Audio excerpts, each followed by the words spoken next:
100வது நாளின் 2வது promo release பண்ணியிருக்காங்க. இப்போ நம்மெல்லாம் எதிர்பார்த்த வினுஷா வந்திருக்காங்கங்க.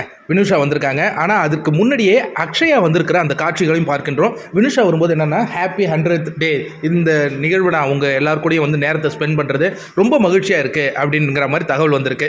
ரொம்ப சந்தோஷமாக தான் இருக்காங்க. அதுக்கப்புறம் விஷ்ணுவுக்கு அவங்க ஒரு பாராட்டு தெரிவிக்கிறாங்க. முயல் கேம் நல்ல ஸ்ட்ராட்டஜி அப்படின்னு பாசிட்டிவ் நோட்டில் தான் சொல்கிறாங்க. மணி நான் தான் ஸ்ட்ராட்டஜி போட்டேன், ஆனால் உன்னால் ஜெயிக்க முடியல, விஷ்ணு தானே ஜெயிச்சாரு அப்படின்ன உடனே விஷ்ணுவுக்கு ஒரு மிகப்பெரிய சந்தோஷம். எப்பா வந்ததில் ஒரு ஆள் கொஞ்சம் நமக்கு பாசிட்டிவாக சொல்லியிருக்காங்க அப்படிங்கும்போது அந்த இடத்துல உட்காந்து பேசும்போது தினேஷ் கேட்குறாரு, என்ன தம்பி என்ன ஃபோன் பண்ணாரா? தம்பினா இப்போ அவர் மென்ஷன் பண்ணுறது நிக்சன் ஃபோன் பண்ணார் பேசினார். 70 கேமரா முன்னாடி தான்டா சொன்னேன், 70 கேமரா முன்னாடி அதை பேசிப்போம், தைரியம் இருந்தால் வா நான் இருக்கும்போது அப்படிங்கிற மாதிரி அவங்க சொல்லியிருக்காங்க. இன்னும் நிக்சனுக்கு அந்த பிரச்சனை தீரல உள்ள இருக்க.